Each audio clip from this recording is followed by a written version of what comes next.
প্রথম হচ্ছে আমি এন্ট্রি করব। ওকে, এবারে এন্ট্রিটা যখন আমার হবে তখন মূলত আমাকে দরজা দিয়ে এন্ট্রি করতে হবে। 2জন বা 3জন ইন্টারভিউয়ার বসে থাকবেন একটা জায়গায়। এবারে আমি যখন এন্ট্রি করছি এদিক থেকে, তখন ধরো আমার একটা দরজা আছে। এবারে বেশিরভাগ ক্ষেত্রে তোমাদের ক্ষেত্রে যেটা হয়, দরজাটা খোলা থাকে। বাট যদি দরজা খোলা না থাকে, আমি হালকা করে দরজাটাকে করবো। ঠিক আছে, এইভাবে করলাম। আমার বডি পোস্টারটাও দেখবে আমি কেমন দাঁড়িয়ে আছি, কেমন করছি। আমি হালকা করে দরজাটাকে করলাম। তারপরে আমি দরজাটা খুলেই স্যারকে বলবো, যারা রয়েছে, যে আসতে পারি স্যার, বা মে কামিং স্যার, যেটা ইংলিশেও বলতে পারো বা বাংলায় বলাটাই বেশি ভালো, যে আসতে পারি স্যার। বা ম্যাডাম থাকলে বলবে যে আসতে পারি ম্যাডাম, বা যদি দেখলে যে ম্যাডাম স্যার 2জন বসে আছেন, তখন বলবে আসতে পারি, এইভাবে জাস্ট। কারণ তখন ম্যাডাম স্যার দুবার তো বলা যাবে না। এবার তুমি এন্ট্রি করলে, এবারে কি হয়, তোমার হাতে একটা ফাইল থাকে।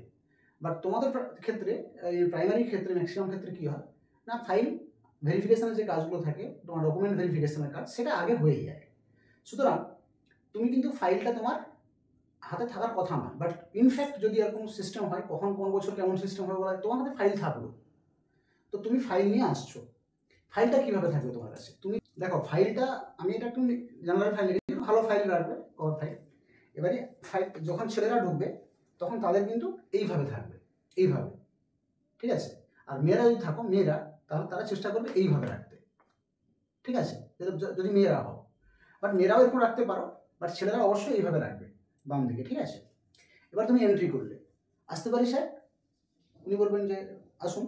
এবার তুমি ঢুকছো, তোমার আই কন্ট্যাক্ট একবার হলো যখন তুমি এন্ট্রি করছো দরজাটা খুলে, বা দরজা খোলা আছে, দরজার বাইরে থেকে তুমি পারমিশন নিয়ে আসছো, তোমার কিন্তু একবার আই কন্ট্যাক্ট করলে, তুমি 2জন হোক 3জন স্যার যারা রয়েছেন, আই কন্ট্যাক্ট করলে, তারপরে কিন্তু আই কন্ট্যাক্ট করবে না, তুমি সোজা চলে আসবে।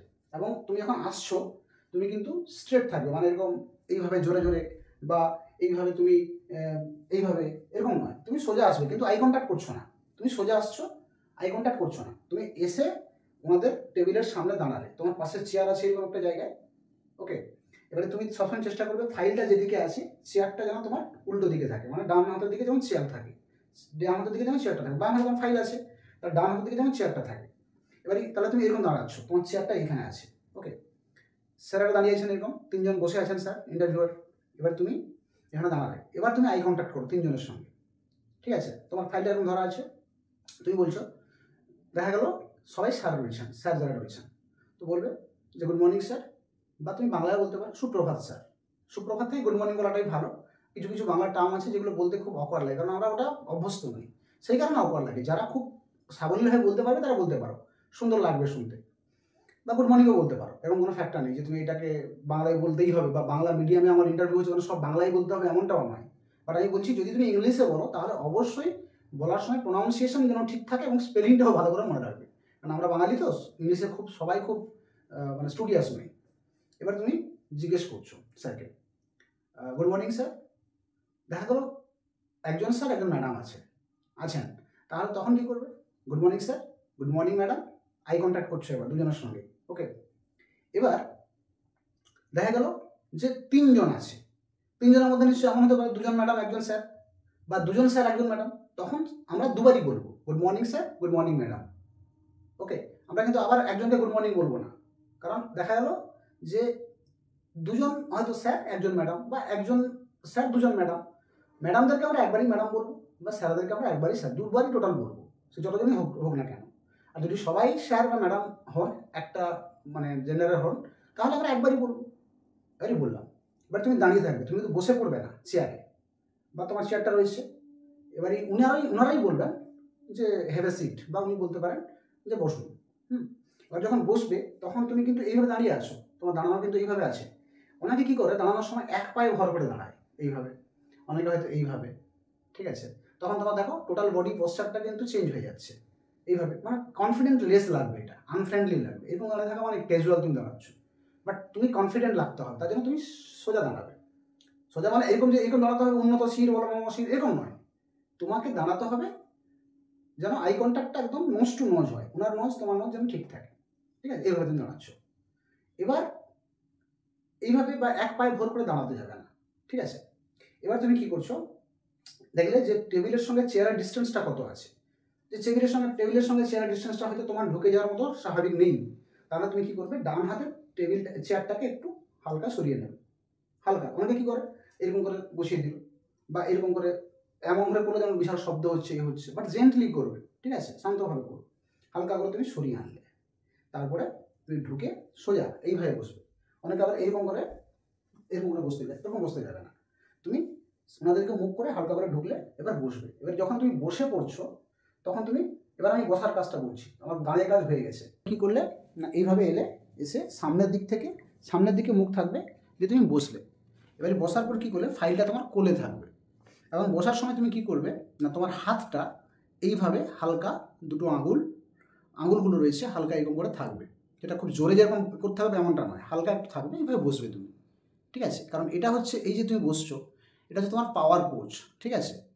আরেকটা চেষ্টা করবে, চেয়ারের যে লোকেশনটা রয়েছে, টোটাল চেয়ারের যে লেন্থটা আছে, সেই লেন্থ অনুযায়ী একদম পিছন পর্যন্ত, যেখানে তোমার হেলান দেওয়ার যে সাপোর্টটা রয়েছে ওখানে, তুমি ততদূর পর্যন্তই কিন্তু নিজেকে সরিয়ে নেবে। কারণ তোমাকে 7 থেকে 10 মিনিট বা 10 থেকে বেশি যদি ইন্টারভিউটা হয়, তাহলে কিন্তু তুমি সেটা সাপোর্ট দিয়ে যখন বসছো, তোমার পিছনটা মানে নিচের ব্যাক সাইডটা নিচের দিকে, ওটা কিন্তু হালকা হেলান দিয়ে থাকছে। তখন তোমার পরবর্তী সময় এইভাবে যেটা আমরা ক্যাজুয়ালভাবে থাকি, ওটা হয়ে যাবে না। তুমি যদি সামনের দিকে চেয়ারে বসো, তাহলে কি হবে, তুমি এমনি বসে আছি, তাহলে কিছুক্ষণ পর হয়তো আমি ক্যাজুয়ালি এইভাবে হয়ে গেলাম, তখন সেটা দেখতে খারাপ লাগবে।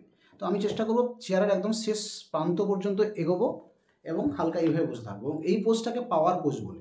কারণ এই পোজে যদি আমরা বেশিক্ষণ বসে থাকি, তাহলে কিন্তু আমাদের যে স্ট্রেস হরমোন থাকে সেটা কিন্তু নিঃসরণ কমে যায়। কারণ এই সময় একটা স্ট্রেস সবার মধ্যে কাজ করে, এভরিওয়ান, ওকে। তো সেই স্ট্রেস হরমোনটা কিন্তু তখন ফাংশনালি কাজ করা বন্ধ করে দেয়, এবং যেটা পাওয়ার পোজ বলা হচ্ছে, যেখানে মেরিনেস যে হরমোনগুলো রয়েছে, মানে যেগুলো আনন্দদায়ক যে হরমোনগুলো, সেগুলো সেখানে ডোপামিন থেকে শুরু করে অন্যান্যগুলো, তখন সেগুলো কিন্তু নিঃসরণ হয়, এবং সেটা তোমার সেই সময় মেন্টাল হেলথের জন্য খুব সাপোর্টেড, ওকে। এবার তুমি তাহলে বসে আছো কীভাবে, এইভাবে হালকা এই করে বসে আছো। বাট তুমি কখনো এইভাবে বসতে যাবে না, মানে যেটা আমরা বলি ক্রস, মানে ক্রস আর্ম যেটা আর কি, এভাবে বসতে যাবে না। কারণ তুমি যদি এভাবে বসতে যাও, তাহলে কী হবে, এটা তোমার দেখতে অনেকটা মনে হবে যে আনফ্রেন্ড, ঠিক আছে, বা মানে কনভিনসিং তুমি সেভাবে লাগবে না, আনফ্রেন্ডলি লাগবে, হ্যাঁ, এবং কনভিনসিং লাগবে না, ঠিক আছে। তো সেই কারণে তোমাকে সবসময় কিন্তু যেটা আমি বললাম, এইভাবে করে সাপোর্ট করে বসতে হবে, ঠিক আছে। এটা কিন্তু খুব গুরুত্বপূর্ণ, কারণ বসা বা এই যে পশ্চারটা, এটাও কিন্তু অনেক পজিটিভ একটা ভাইব তৈরি করে ওই জায়গায় আর কি, ঠিক আছে। এটা কিন্তু খুব ভালো করে মনে রাখবে। বা অনেকে কী করে, এরকম দুটো হাত দুটো পায়ের উপর রাখে, এটা অনেকটা আনকমফোর্টেবল লাগে বা আনকমফোর্টেবল হয়ে যায়, কারণ এটা এভাবে অভ্যস্ত, কিন্তু এবার থেকে তোমাদের করতে হবে যে আমরা এইভাবে বসবো বা কথা বলবো, ঠিক আছে। আর আই কন্ট্যাক্ট আমাদের আইর সঙ্গে যেন সমানভাবে থাকে, নোজ টু নোজ থাকে, তাহলে কী হবে, তোমাকে অনেকটা কনফিডেন্ট লাগবে, অনেকটা কনভিনসিং লাগবে, এবং তোমাকে অনেকটা অ্যাট্রাকটিভ লাগবে, এবং তুমি যে একটা ইন্টারভিউ প্রসেসের জন্য তৈরি হয়ে আছো, বা তুমি খুব উৎসুক, তুমি খুব আগ্রহী, তুমি খুব ইন্টারেস্টেড, হ্যাঁ, ঠিক আছে, তুমি খুব অ্যাট্রাকটিভ এই ব্যাপারে, সেটা ওনার কাছে মনে হবে, এবং তোমার প্রেজেন্সটা উনি উপলব্ধি করতে পারবেন, ওকে। এবং উনি বুঝবেন যে না, তুমি ইন্টারভিউ দেওয়ার জন্য প্রস্তুত, ঠিক আছে। এই যে তুমি যে প্রিপেয়ার্ড হয়ে আসো, বা প্রিপেয়ার্ডনেস একটা তোমার মধ্যে তৈরি হচ্ছে, সেই যে তোমার চোখে মুখে এক্সপ্রেশন, বসার ধরন বা সব কিছু এমনটা হবে যে উনি তোমার প্রতি কনভিনসিং হবেন যে না, ও রেডি, ঠিক আছে, ও কনফিডেন্ট আছে, ও ইন্টারভিউর জন্য রেডি আছে, ঠিক আছে। এই জিনিসটাও কিন্তু ওনার মনের মধ্যে তৈরি করাটা খুব গুরুত্বপূর্ণ। আমি এটা বলছিলাম, কমিউনিকেশন তৈরি করে, এটা কিন্তু কমিউনিকেশন ইনপুট হচ্ছে ওনার মধ্যে, ঠিক আছে। দেখবে যারা বিজনেস করে, বা যারা খুব ভালো কমিউনিকেটার হয়, যারা খুব ভালো স্পিকার হয়, তারা কিন্তু এই জিনিসগুলো খুব সুন্দর করতে পারে। এমনভাবে তোমাকে এমনভাবে ওনারা কনভিন্স করে দেবেন যে দেখবে তুমি সঙ্গে সঙ্গে ওনার ওই প্রোডাক্টটা কিনে নেবে, বা উনি যেটা বলছেন সেটা তুমি কিন্তু সেই জিনিসটা করতে থাকবে, হ্যাঁ, ওনারকে অনুসরণ করবে, ঠিক আছে। যারা বড় স্পিকার, পাবলিক স্পিকার যারা হয়, বা বিজনেস যারা কাজ করে, বিজনেস ওরিয়েন্টেড কাজ করে, ওরা কিন্তু এই কমিউনিকেশন লেভেলটা খুব ভালো পারে। মানে ওনারা তোমার মতো করে ওনারা কিন্তু তোমার কাছে জিনিসটা প্রেজেন্ট করছে। দেখবে ফুটপাথে দোকানগুলো আছে, জুতোর দোকান, কাপড়ের দোকান, তুমি ঢুকে গেলেই তোমার রেঞ্জের টাকা বের করে দেবে সে, তোমার রেঞ্জে তুমি যে রেঞ্জ চাইছো কাপড় বা জুতো, সে তোমাকে বের করে দিয়ে দেবে। এতটাই এক্সপিরিয়েন্স, এতটা কমিউনিকেশন লেভেল ওদের হাই হয়ে আছে। ওরা একজন কাস্টমারকে দেখলেই বুঝে যাচ্ছে যে তোমার মধ্যে রিকোয়ারমেন্টটা কী, তোমার লেভেল অফ যে এক্সপেন্ডিচারটা কোন জায়গায় আছে, ওটা কিন্তু ওনারা বুঝে যাচ্ছে। কী বলো, তাহলে তোমাকেও সেরকম ইন্টারভিউয়ারের যে ফিলিংসগুলো বা ইন্টারভিউয়ারের যে রিকোয়ারমেন্টগুলো রয়েছে, সেটা ফুলফিল করতে গেলে তারও যে কমিউনিকেশনটাকে তোমাকে সঠিকভাবে করতে হবে, তার লেভেলে তোমাকে পৌঁছাতে হবে, তোমার ফিলিংসের সঙ্গে তার ফিলিংসকে ম্যাচ করাতে হবে, যাই হোক, আমরা এখন বডি পোস্চার বা মুভমেন্টে এই জায়গায় ছিলাম। তো এবার তুমি হ্যাঁ বসে থাকছো, ঠিক আছে, এটা হচ্ছে মূল জিনিস, তুমি বসে আছো। এবারে বসে থাকার পর উনি তোমাকে অবশ্যই বলবেন যে তুমি বসো, তার আগে অবশ্যই উনি বলেছেন যে তুমি বসো এখানে। অনেকে কী করে বসার সময় আবার টেবিলে হাত রেখে দেয় এরকম, ওটা করতে যাবে না, ঠিক আছে, এটা একদমই পুরোটাই মানে রং মেথড, ওটা একদমই করতে যাবে না, টেবিলে হাত দেওয়া বা এ করা, ঠিক আছে, এগুলোকে মানে ওই সিচুয়েশানের সঙ্গে একেবারে আনকমফোর্টেবল, ঠিক আছে, এগুলো সিচুয়েশান আর কি। তুমি এভাবে বসে থাকছো, যদি উনি ফাইলে কিছু দেখতে চান বা তোমার কিছু বলেন তখন তুমি হালকা করে তুলবে, তখন ফাইলটা খোলা থাকবে, মানে উপরের পেজটা যাতে পেজটা থেকে সঙ্গে সঙ্গে বার করতে পারো। অনেকে এখানে খুলতে গিয়ে হয়তো পড়ে যাচ্ছে, এদিক ওদিক হয়ে যাচ্ছে, এগুলো যেন না হয়, তুমি হালকা করে একটা একটা করে বার করে ওনাকে দেখাবে যদি উনি দেখতে চান, ঠিক আছে। তো সেখানে তুমি সেই কাজগুলো কমপ্লিট করবে।